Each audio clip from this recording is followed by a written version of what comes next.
Two Danish cops rush to escape from a big mess in the Svalgården slums after a fight about race starts because of what some police did. Their journey to escape is not just about getting away, but also thinking deeply about what's happening. Can they find a way out, or will the problems of Svalgården get even worse? Enforcement begins by showing a young Muslim man in a chokehold. "I can't breathe," he exclaims. "Stay still," says the cop. The camera is in the hallway, just out of view of the room where this disturbing scene takes place. Jens and his new partner, Mike Anderson, were leaving the station when Jens revealed that he was married but had no children. While on their journey, Amos attempted to remove the police radio from the windscreen but could not do so correctly. Mike Anderson couldn't resist teasing him about it. Then, Mike Anderson became inquisitive and questioned Jens about the biggest mess he had ever made, as it seemed that every officer has one of these stories. Jens told him about a time during his training when he was sent to the basement to fetch a box of tear gas. When he picked up the canister, a grenade fell out and activated. Jens ran out and slammed the door shut, but then, not just one, but all the grenades started exploding one after another. What a disaster it was. Despite the room being explosion-proof, the incident caused chaos. Mike Anderson and Jens decide to head to a new area. They catch sight of a suspicious gray Mercedes C-Class. A quick check reveals it belongs to someone named Osman. As they tail the car, they notice a kid in the back seat. The people in the Mercedes clock. Mike and Jens tailing them. Ignoring warnings about venturing into certain territories, Mike and Jens press on. Suddenly, the Mercedes halts, and a young boy jumps out, bolting away. Mike takes the lead, approaching the car's occupants. They demand the driver step out, with Mike trash-talking Osman, quizzing him on what he feeds his bodyguard beyond potatoes, much to Osman's annoyance. They press Osman about the kid in his car, who he claims is his cousin. They agree to let Osman go, but only if he promises to leave kids out of his business. Mike's taunts get under Osman's skin, leaving him fuming as they part ways. Soon after, the two officers decide to talk to some locals for information on Osman, especially since they had seen him with a young boy. However, the people in the area could be more helpful. While there, they run into some reporters who seem more interested in stirring up trouble than reporting the news. Things escalate quickly into a verbal spat with Mike Anderson, who gets frustrated by their pointless questions. Before they headed out, one of them noticed a rude message written on the passenger side of their car directed at the police. He decides not to mention it to Mike Anderson, figuring it would only worsen his bad mood. Mike is already feeling let down by the young folks in the area, seeing them all as heading down the wrong path. Their attention is caught by a kid who seems to be giving them a strange look. Without wasting a moment, Mike approaches him, asking for his ID, but the kid doesn't have it. Instead, he turns the tables, asking Mike for his ID. The situation gets even more bizarre when the boy starts filming Mike. This boy is Amos, who boldly suggests he should be the one to search for Mike Anderson.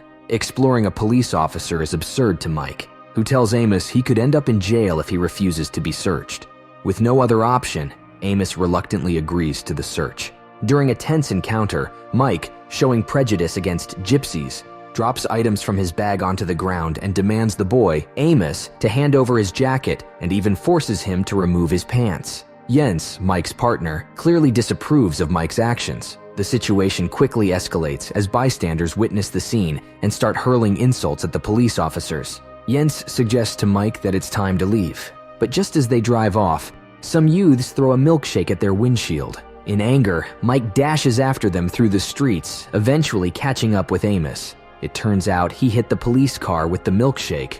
With Amos in custody, they begin questioning him about the whereabouts of his friends, but Amos refuses to cooperate. As they continue their drive, their situation worsens when something shatters their windshield and they find themselves under attack.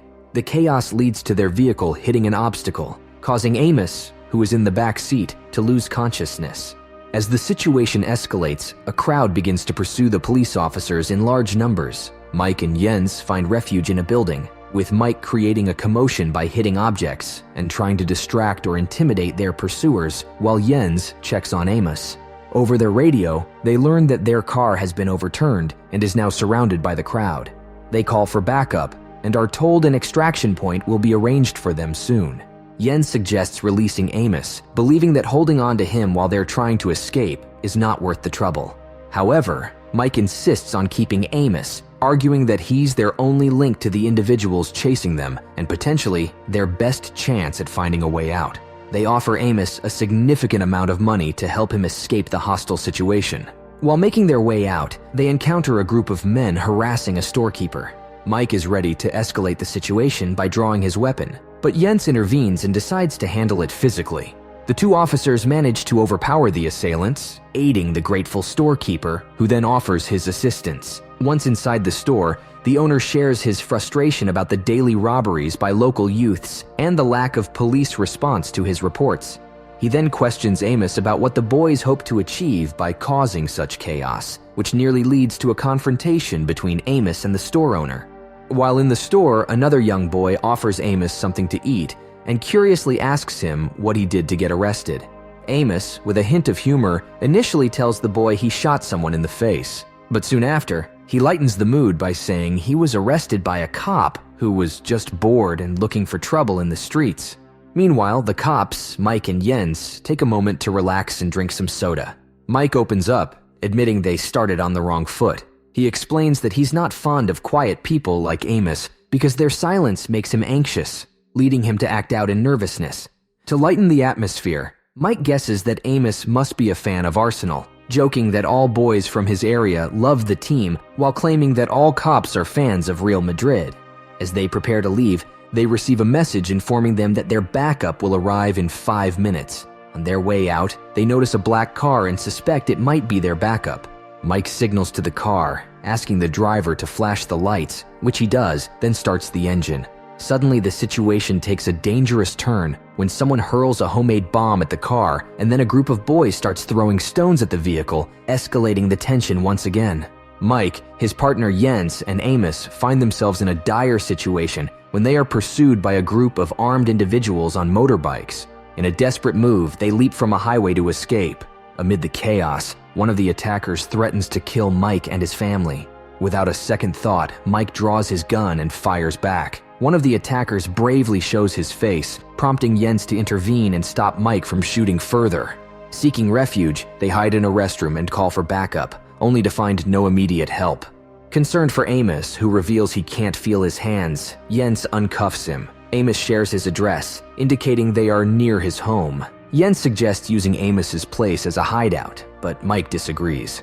An argument ensues, with Jens blaming Mike for their predicament, though Mike counters that Jens didn't stop any of the actions either. Ultimately, Jens leaves with Amos, promising to reveal the truth about the unfolding events. As they attempt to depart, Amos tries to escape. Mike catches him, leading to a confrontation between Mike and Jens. Mike initially gets the upper hand, but Jens manages to use pepper spray provided by Amos to subdue Mike, allowing them to escape. Injured and alone, Mike leaves his hiding spot and is shot in the arm. He manages to evade further harm and finds himself in a medical facility, trying to escape before collapsing from blood loss. A nurse finds him, introduces herself, and informs him of his critical condition due to the significant blood loss. Jens, who we're informed was a passive but conflicted witness to Talib's arrest, has a manly moment with Amos. "You throw like a bitch," he says to Amos during a critical sequence. They both chuckle. Mike, a racist who not only hates gypsies, but was also a direct participant in Talib's assault, does not do well.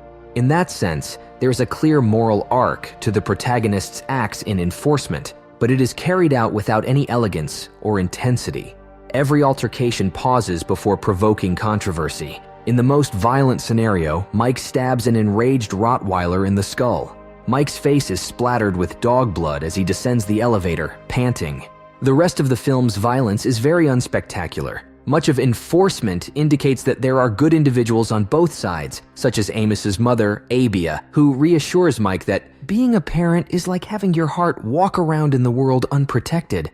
This is as close as enforcement gets to a pivotal moment, since the movie's ending does not otherwise give viewers the satisfaction of seeing justice done to Mike, the bad guy we've only ostensibly learned throughout the film.